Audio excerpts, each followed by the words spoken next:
I'm sure you have all heard about this situation. It's very serious. It's actually quite a deep one. So trigger warning for basically child endangerment, we're gonna say, because it is very serious. It's very deep. It includes things like Munchausen by proxy, which we all kind of are familiar with a whole Gypsy Rose kind of a story. So everything I say going forward in this video is alleged, and the whole situation is currently under investigation. So we're just going off what we know now is a situation and everything like that. I kind of wanted to talk about this because it really gives you an idea of what people do or can do for fame or popularity or even likes. Yes, Munchausen by proxy would have existed even if TikTok didn't or the internet didn't, but it just adds that other layer of just how disturbing people can be. So just to preface this whole video, just so you know going throughout this video, not that it helps much, but all the children are under care at the moment. They are being kept safe away from their mother, as terrible as that sounds. And we have blurred the children's faces throughout this video.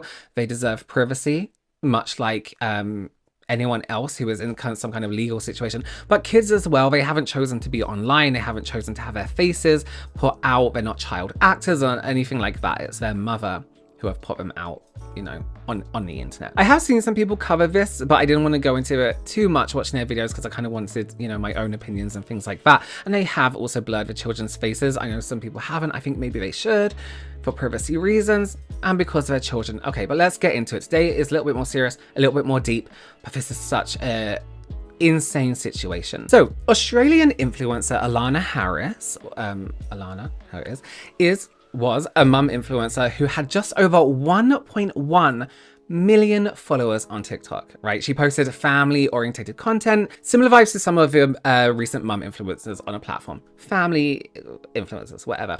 She shared her daily life with her kids and her husband, Brock. Imagine, like, you know, the meals they're making, elaborate meals, flowy dresses, a peaceful home, you know, what candles I buy, that kind of same mum vlogging, more of a maybe not so realistic way of showing how a family really do run. So before the Harris family became popular online, mainly on TikTok, they were really, really well liked in their communities. The couple actually owned a coffee shop, Kai Coffee, the two being considered local heroes, basically, and even being heavily involved in their local church. A fire in my heart has been reignited for God. And then something amazing happened.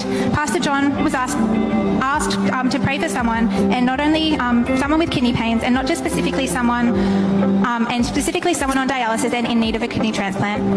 At the time, I was not in the service. I was upstairs in Growth Rack, but a few of the beautiful ladies came up to get me. I was a little nervous about being on stage, but in that moment, as Pastor John prayed, I could feel the presence of God working inside me. The next day, I went straight to the doctors to get tested, and was tested again at hospital the next night. And my kidneys function had raised from 7% to 33%. Now, in case you're a little bit lost here, right? This is a video of Allanah claiming to have healed her stage 5 kidney disease through Jesus and prayer. Now, listen, I am not a big believer that anything apart from medical help can cure your kidney disease or your cancer or anything like that, especially prayer. Do I believe that hope and dreaming and wishing is helpful in terms of your spirit and staying positive? Absolutely, it can help in those kind of things.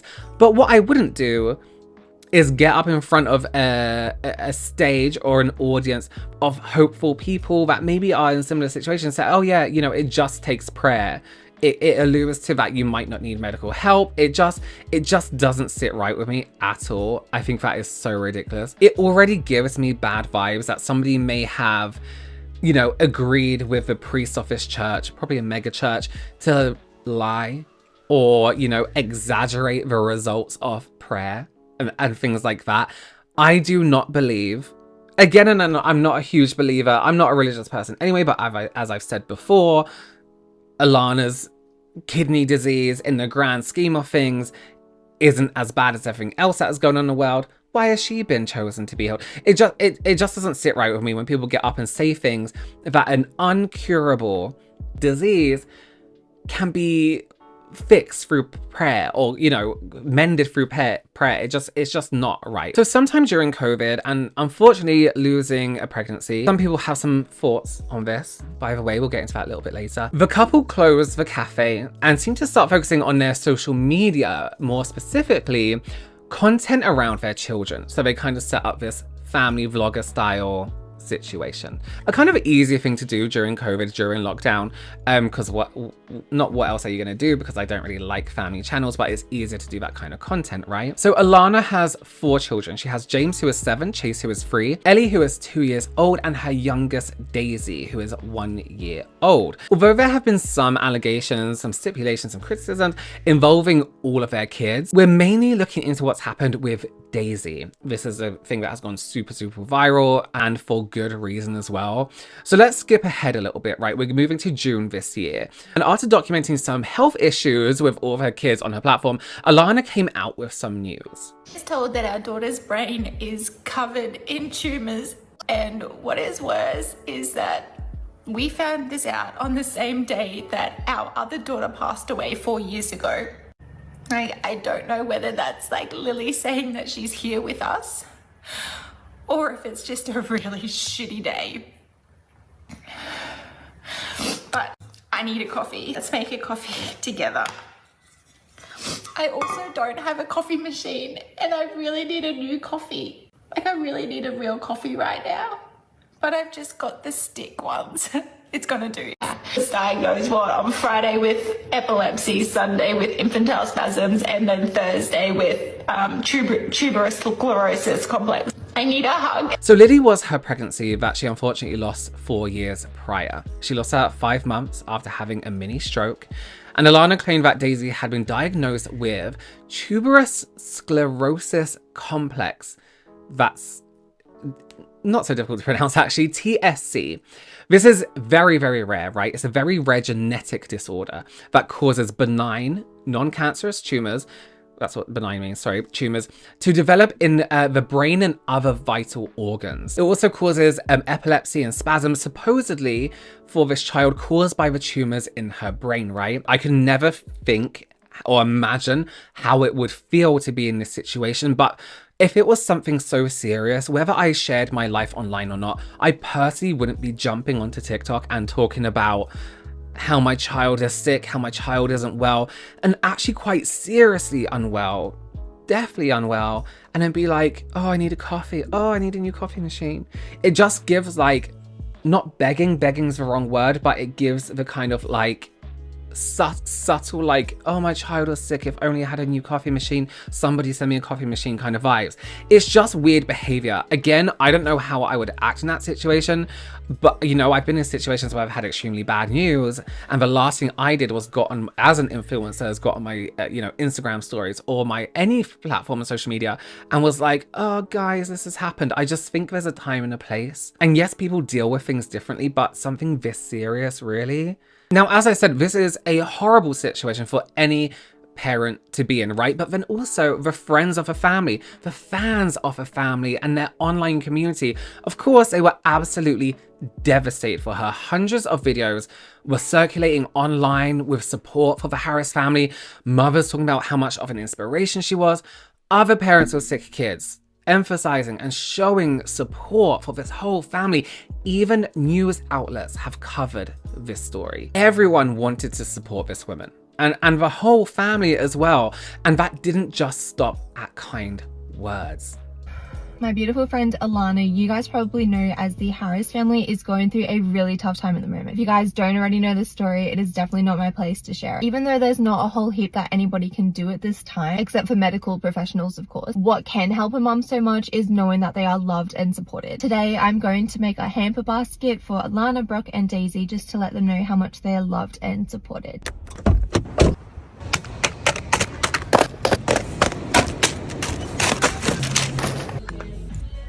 I've made sure to try to grab things that will actually be useful for Allanah in the hospital, things that I needed when I was in the hospital with Ollie. So all of our hamper options, I feel like they're kind of a little bit too big. I can either get a bag that'll probably fit everything, or I can get a really cute box, but it might not fit.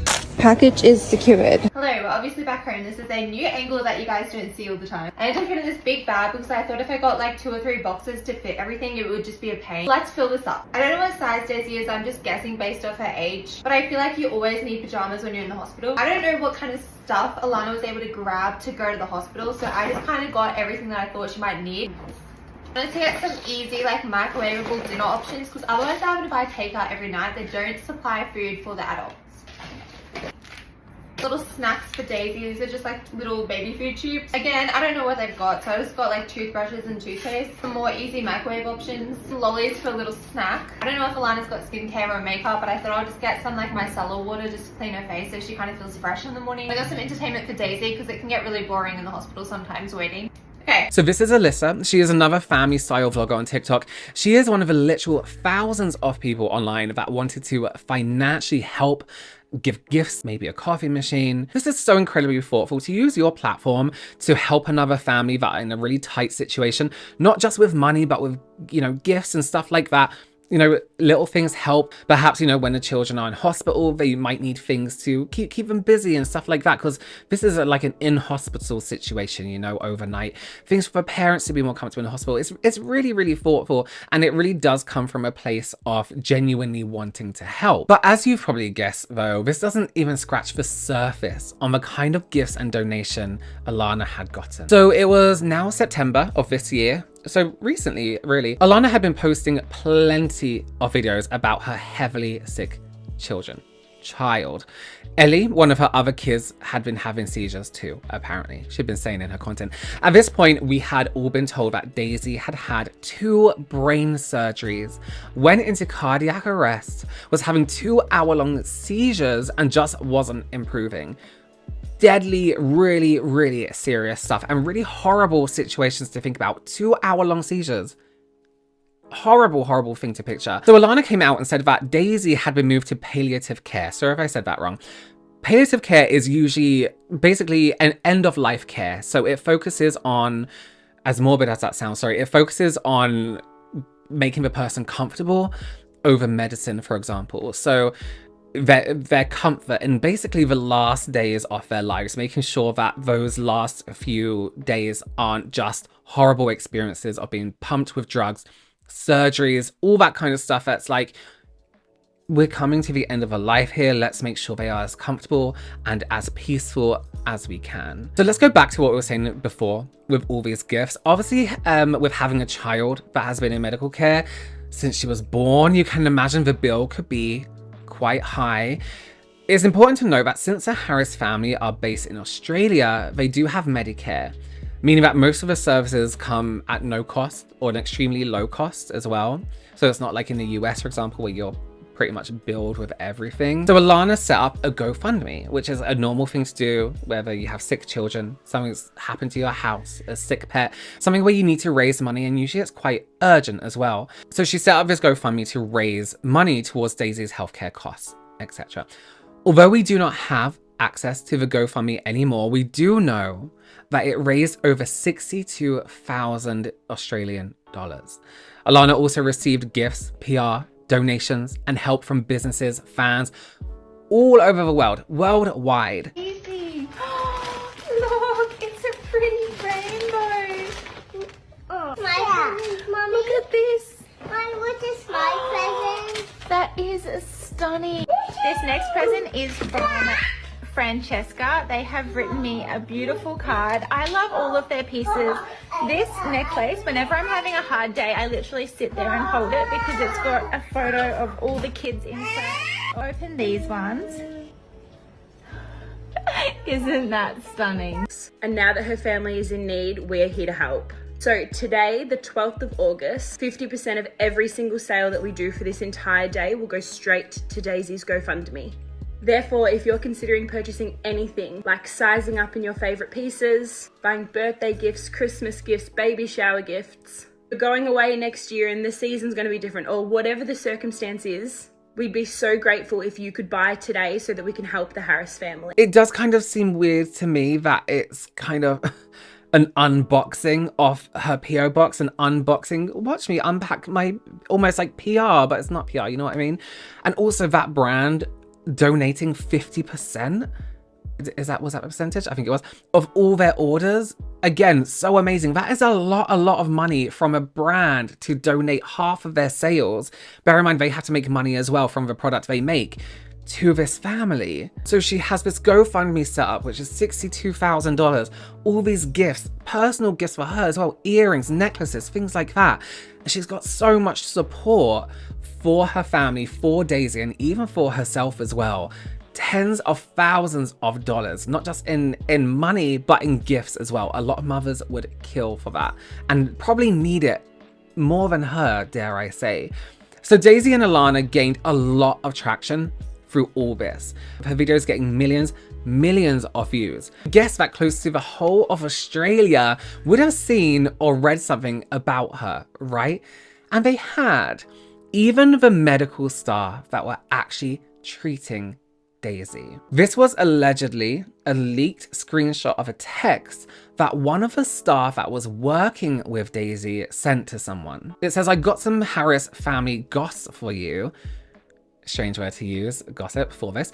So the mum and dad have drugged Daisy the whole time.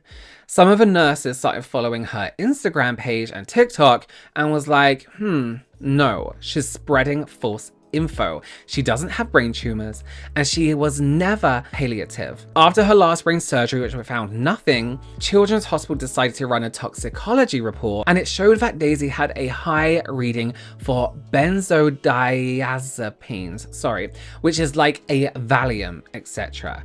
Kids have been taken off them and I'm not too sure whether mum and dad are.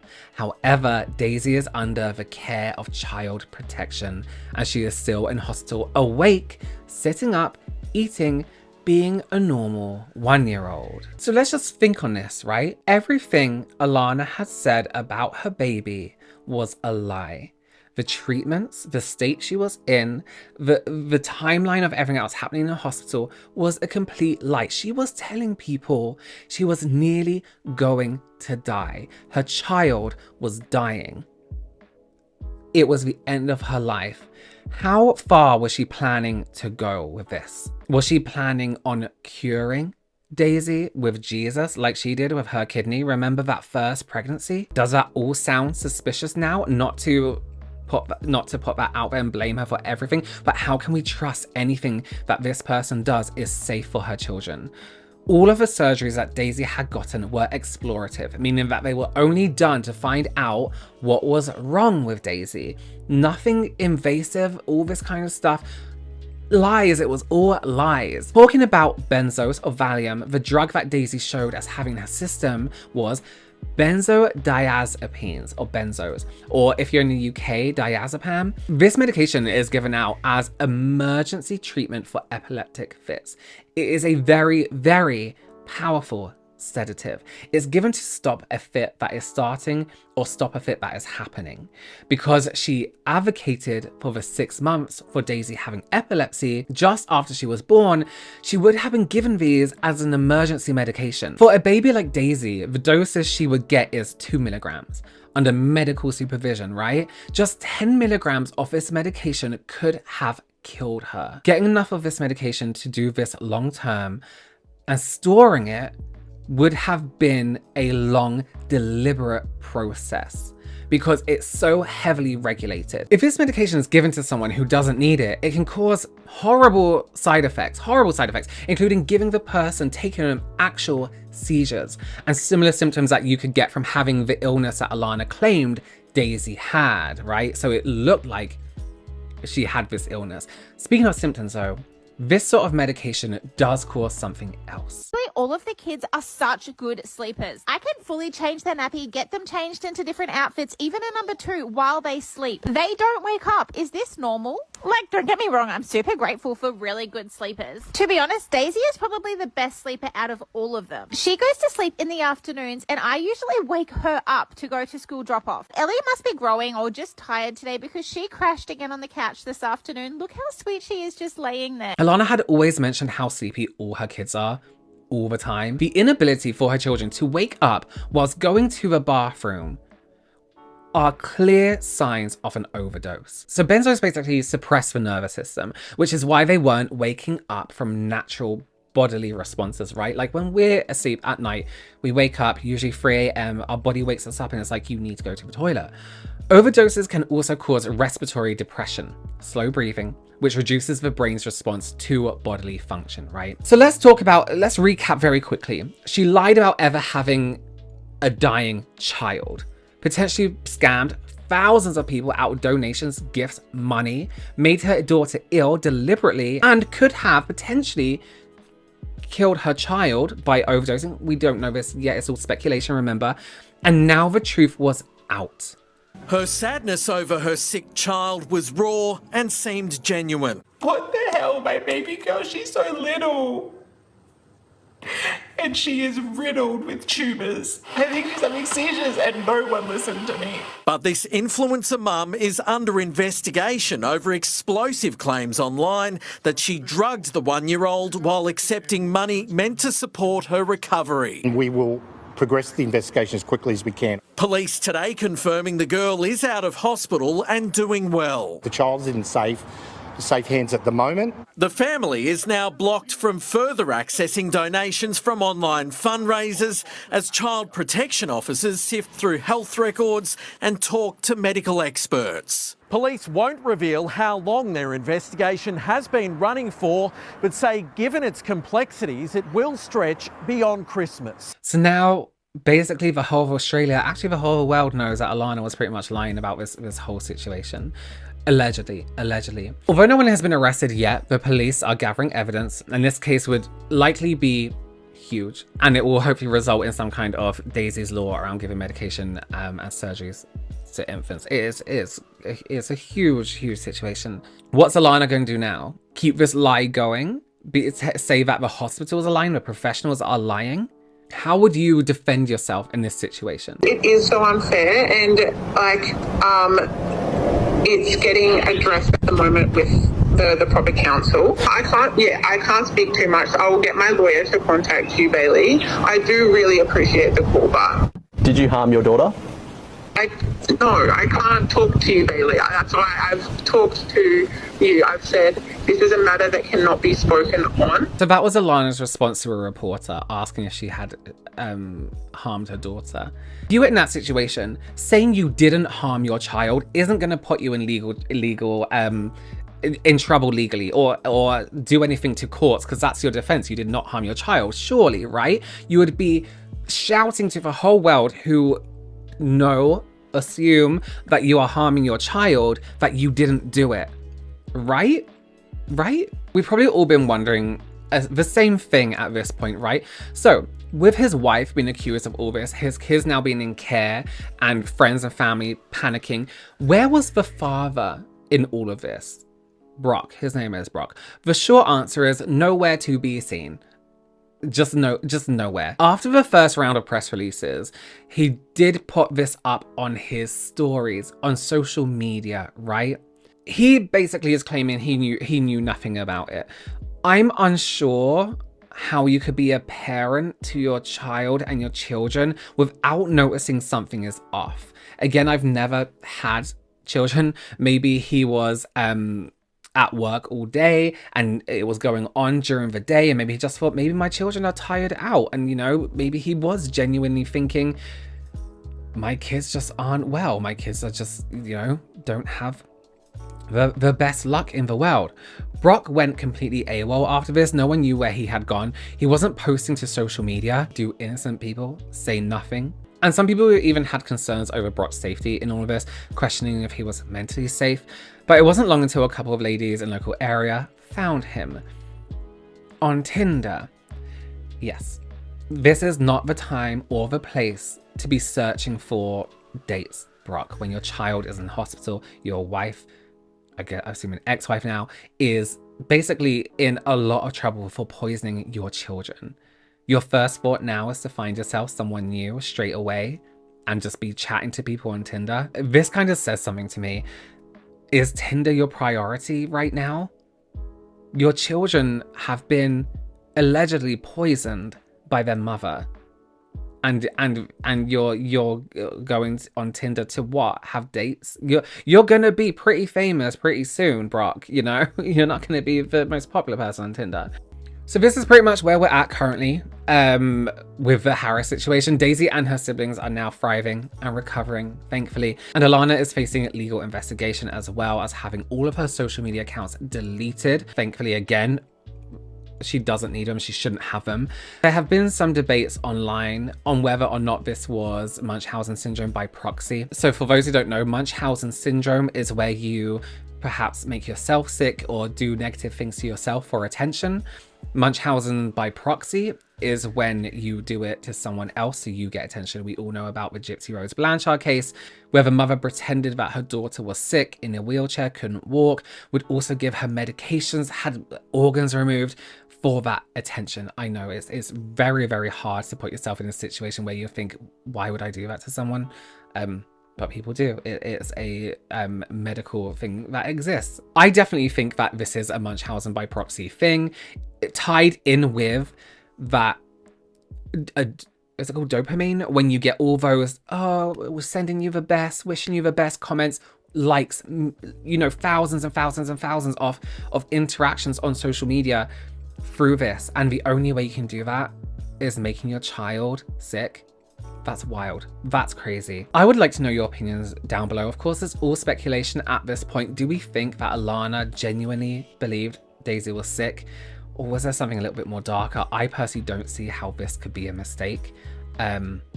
It's terrifying, really. It's really, really scary. I just hope that the kids throughout this get the respect, the privacy they deserve, and they are just happier now, and they know that life isn't like this. It isn't about being in hospital all the time, or their lives aren't going to be like this, because it is just such a horrible, horrible situation. Your own mother doing this to you. Again, it's all alleged. All right, well, thank you so much for joining me. Please enjoy some cute pictures of my dogs, just to get you away from that mood that I'm also in now. Thank you so much for joining me. Please do consider subscribing, give this video a thumbs up. I will see you in the next one. Bye.